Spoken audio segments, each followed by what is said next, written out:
Okay, so hi. So today my team and I are going to present the screenplay adaptation of the Susan Collins novel, very successful novel, The Hunger Game, directed by Gary Ross. So we'll talk about the plot, the characters, the point of view, the themes, the setting, and finally the audio visuals. So I'm letting Sasha beginning.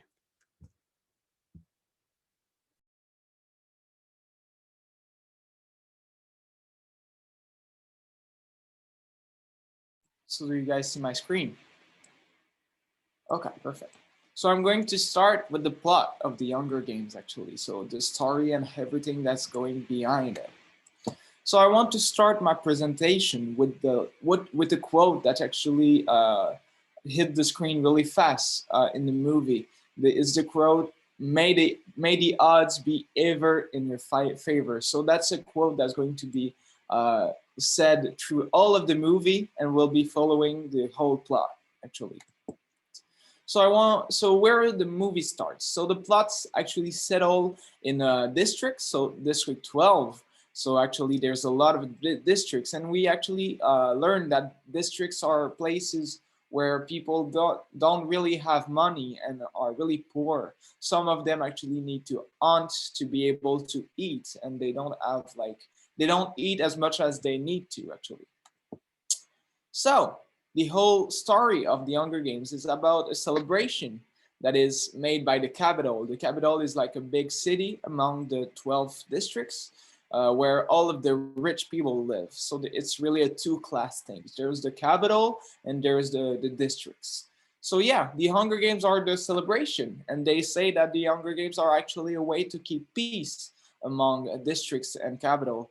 That's a bit sad because the Hunger Games actually start with a video of the capital saying that the humans used to do war and used to do violence, and they counter that with one annual TV show where two people from each districts actually fight to the death. So that's weird, but that's their way of counter the violence that human used to do. So the plot actually shift really fast because the main character that we're going to see, not with one of my mates that's going to talk to you about Katniss, but Katniss uh, wouldn't was not going to go in the Hunger Games at the first place. She actually did it to save her sister. That was her first year of being able to go to the Hunger Games, and she was picked. So actually, Katniss volunteered to save her sister. So the plot actually settled a thing that said that it's the plot want us to think that it's actually already over. They want us to think that Katniss is going to die and there's nothing to do actually. Hunger Games is a violent place and you're not coming back. So after the Katniss and Peeta being the guy that goes with Katniss to the Hunger Games, they understand that they need to be friend with the capital so they can have sponsors. Sponsors can ship you things into the arena fight where you can maybe survive, maybe weapons, maybe medicine, maybe something that you need actually. So Katniss and Peeta finished the small week of like evaluation for the sponsors and really made a good impression. Together, Peeta and Katniss had a good note of 19. Sorry. So yeah, again, like the plot loves to do, it shift really fast when we learn that Peeta actually loved his mate. So Katniss was Peeta's crush since a really long time. So that's going to be helpful for them because they're going to construct a fake love relationship through the Hunger Games. So the sponsors um, will be on their tails, but it's some way sad for Peeta because they know that somehow they're going to need where they're going to be going to kill each other at some point. So here we go.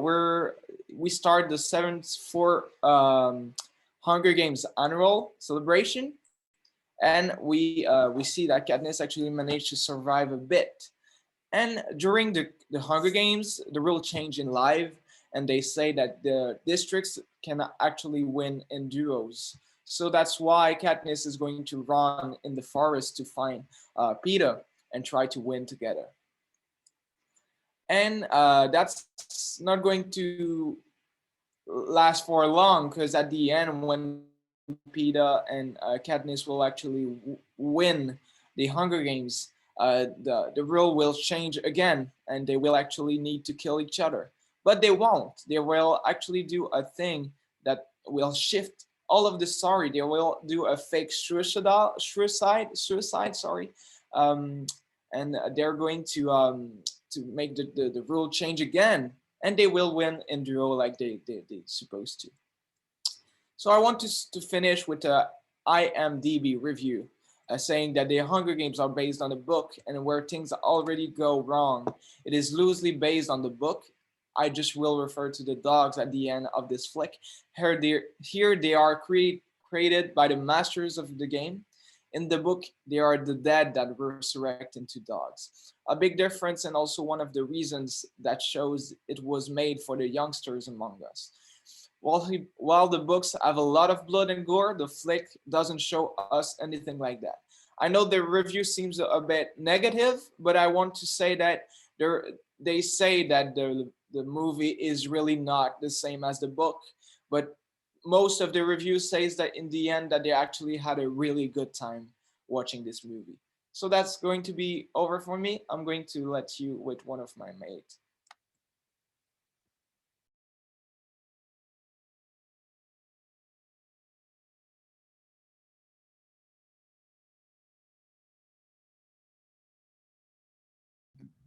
So hello everyone. I'll be presenting the characters. There are two protagonists, a female and a male. I'll start with the female, which is Katniss Everdeen. She's the main character as well as the hero of the story. She's a 16-year-old who volunteers for her younger sister, who got picked during the reaping to represent their home district, District 12, to go to the Hunger Games. So she's a round character, meaning she's complex. She has several character traits, such as being strong, being independent.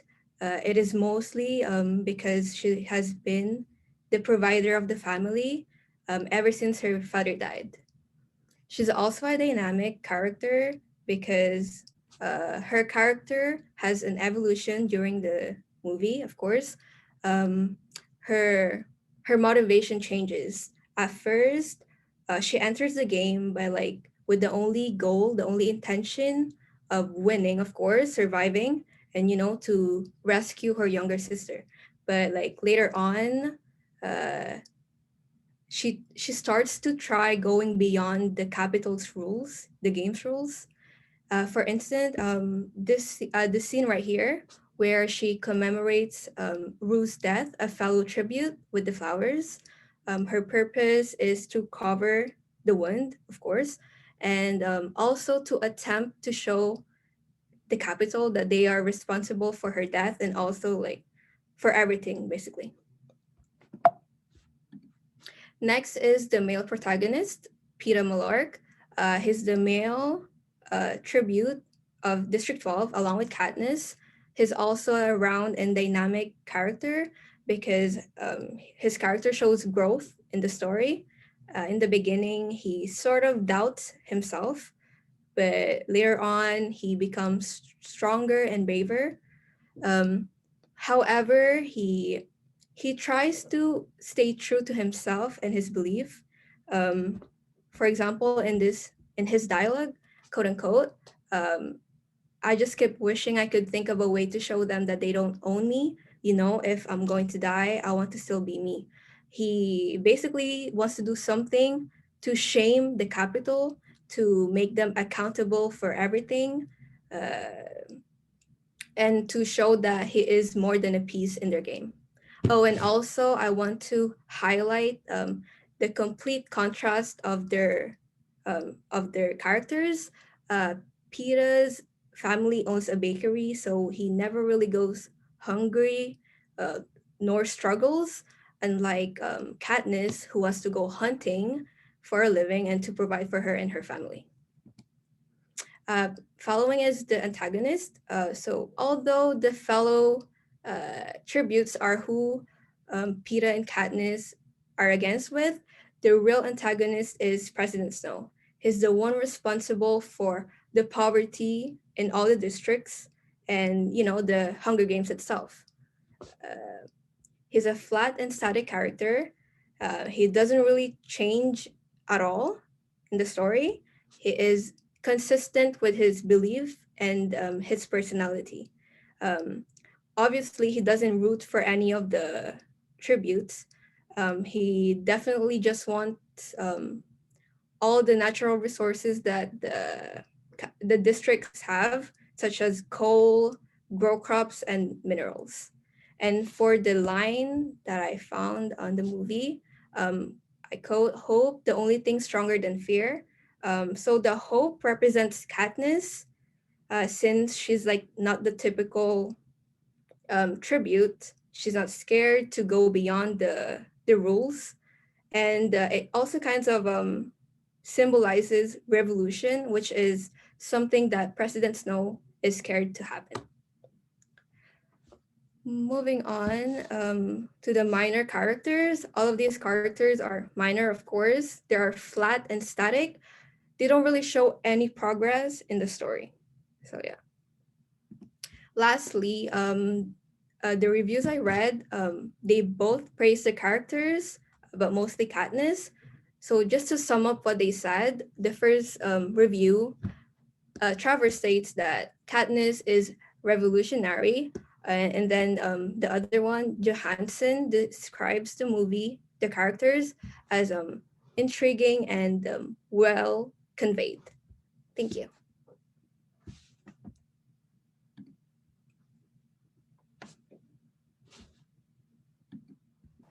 So it's my turn. Okay, quick.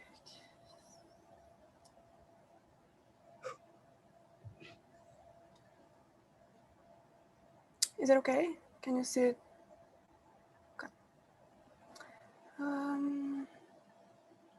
Okay, so I'm going to talk about the main character's POV and how it affects the audience and the readers, people who have read the books. So first, I wanted to say that the books are written in first person. So the movies wanted to do the same. So what they did is that they show the story, like the whole story is told by the one character's POV, and which is the main character, so Katniss Everdeen. Yes. So, like I said, we only see her version of the story, so her interpretation of events based on what she experienced. For example, take spoiler, Rue's death. One of the the people in their games, she was a little girl and she died, and her death inspired Katniss to fight the oppression of the capital. And had she never experienced that, maybe she would not have been so committed to that, you know. Maybe that triggered her her rage. I don't know. So I wanted to say that also the people from the capital, like the rich people, they aren't always seen as a little bit crazy or ignorant people, and we, at least on the first movie, we never see them being on their side, like the side of the revolution and everything. So I think that's interesting because I mean it's obvious that there are people that are conscious and like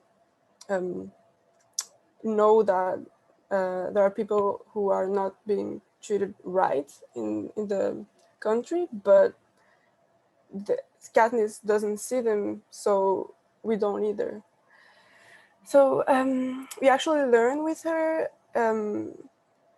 everything about like the arena and everything. We learn with her, and we empathize with her emotions through camera shots, or in the book, well, first person speaking. Um, like for example, there are a lot of close-ups, and the camera is really shaky sometimes. So it's like we're with her all the time. Also, the characters are what she sees in them. For example, Peeta, sorry, I wrote Peeta with an H, that bothers me.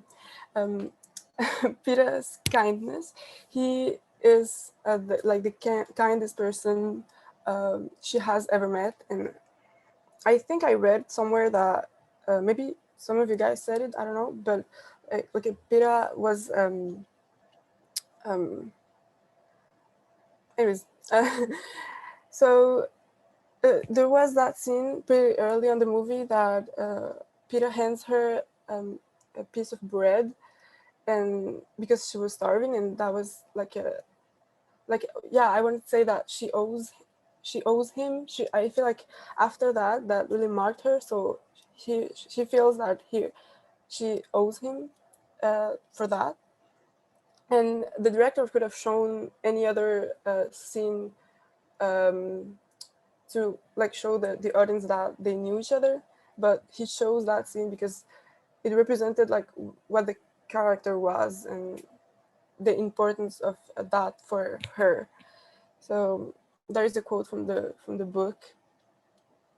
Well, yeah, I'm not gonna read it because it takes too much time. So I also want to say from the last slide that the director said that Peeta represented for her the compassion that she had, and Gail, the other character, which was her best friend, represented the rage and the willingness for her to fight the oppression and the capital.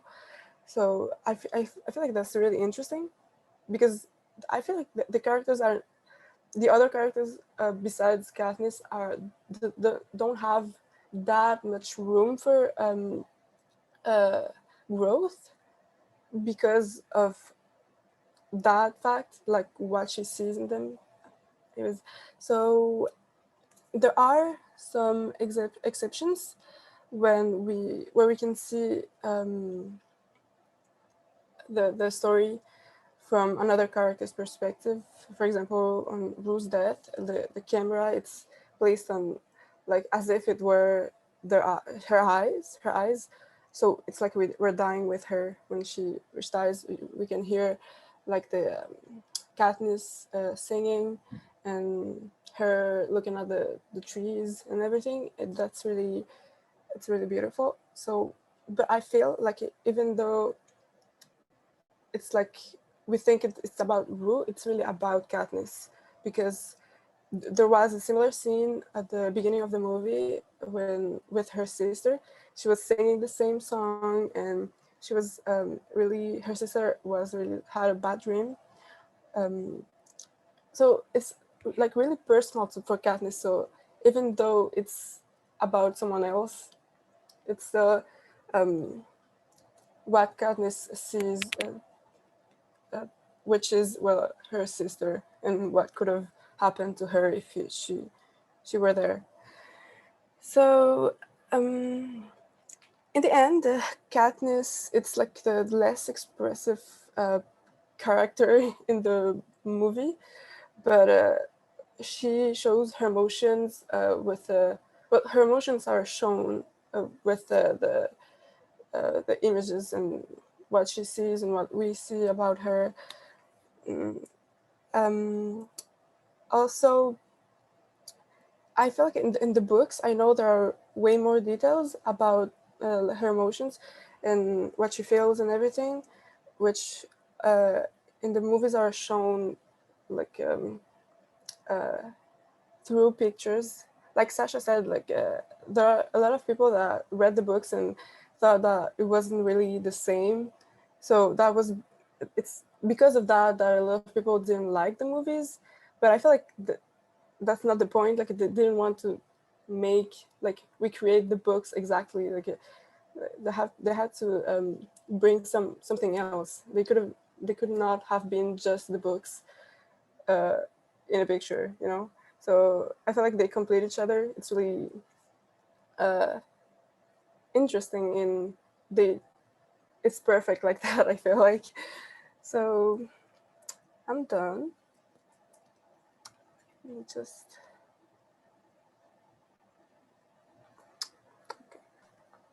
Okay, so it's my turn now.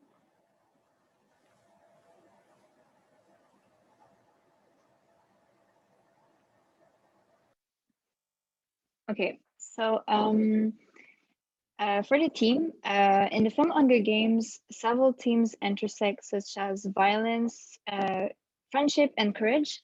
But the one that most appealed to me was the importance of appearances. Indeed, throughout the film, throughout the film, the main characters and society in which they live give a lot of importance to appearances. So first of all, I'll talk about how Katniss uses her appearance. I'll then talk about how Katniss and Peeta outsmart the games and the Capitol, and then how two film critiques perceive this specific theme. So first, Katniss, the main character, relies on her appearance and the way she speaks in front of the cameras to make the audience like her. But why does she want to be like? Well, this can be explained by her mentor, Haymitch. When Katniss asked him how to stay alive in the games, he said, and I quote, "You get people to like you when you're in the middle of the games and you're starving or freezing. Some water, a knife, or even some matches can make the difference between life and death. And those things only come from sponsors. And to get sponsors, you have to make people like you." So Image is completely right. In order to survive in the games, the participant need to be loved and liked by the audience to have sponsors. Moreover, during the opening ceremony, the film underlines the importance of appearances by focusing on Katniss' preparations. The main element of this preparation is the dress she's wearing. Cinna creates for her a dress with synthetic flames, and Katniss earned the epithet of the girl who was on fire, and allowing Katniss to stand out among the tributes. And by standing out, she attracts attention, and in order to have people like her and have sponsors. Secondly, when Katniss and Peeta are finally in the game, they develop a love affair as part of Katniss' strategy. The love she has for Peeta is not as real and strong as the love Peeta has for her, but in front of the cameras, the difference is not visible, since she will do anything to pretend she's deeply in love with him. She then convinces the audience that she loves him by kissing him in a scene, and then also risking her life to go get medicine to heal Peeta and save him. So this strategy works as the two lovers, as the audience gives more gifts to the two lovers than if they were just friends. Moreover, they even managed to outsmart the Capitol by making them change the rules of the games. So in the end, the Capitol announces that two participants can finally win instead of just one. So by making the spectators believe certain things, it saves Katniss and Peeta. And finally, I'll talk about how critiques perceive the team. So Peter Basha from The Guardian said that the film, the people that are chosen for the games, the teenagers, are treated like celebrities before they enter the game, and only to die later. And it's kind of absurd. And he said that they are lavish with food, luxury, top-notch athletic training, and the intoxicating thrill of celebrity. They begin to glow, sacrificial lambs who thinks they're rock stars, end quote. And also, James Berardinelli from Real Views said that the games, even if they were so violent, were a form of distraction and entertainment to make people forget their monotonous life.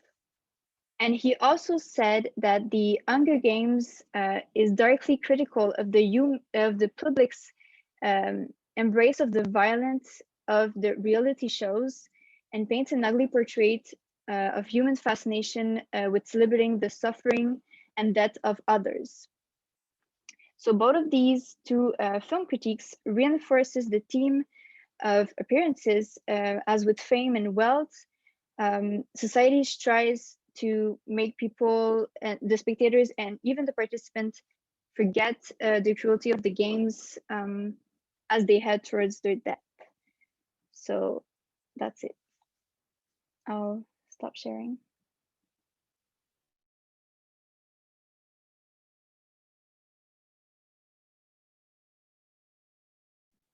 Yeah, let me share mine.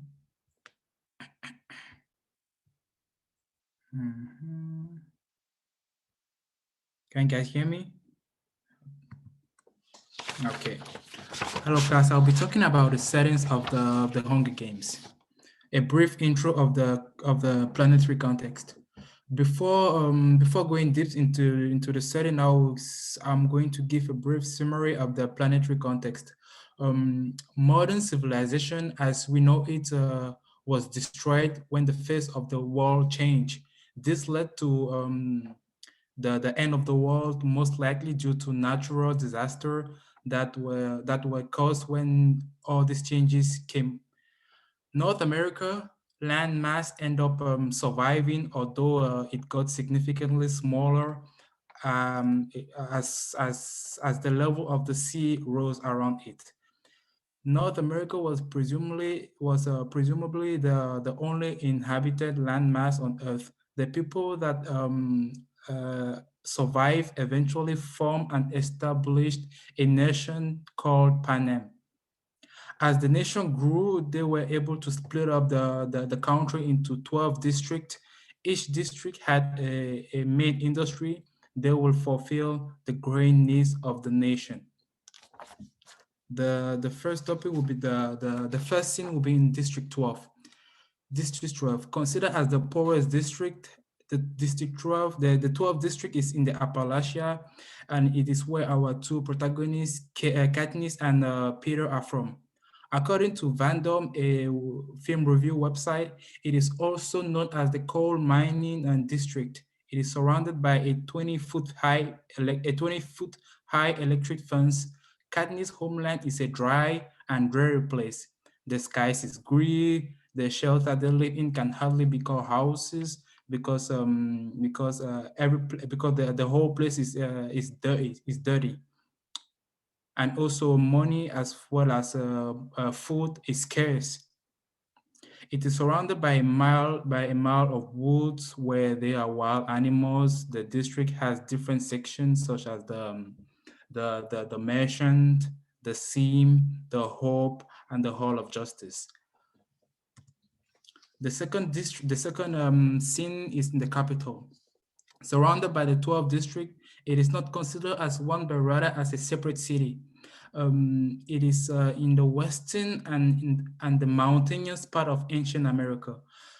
Morgan Rose, a YouTuber specialized in film review, comments, the nearby mountains to the east and the large body of water to the west suggests that it may be somewhere near the location of current Salt Lake City.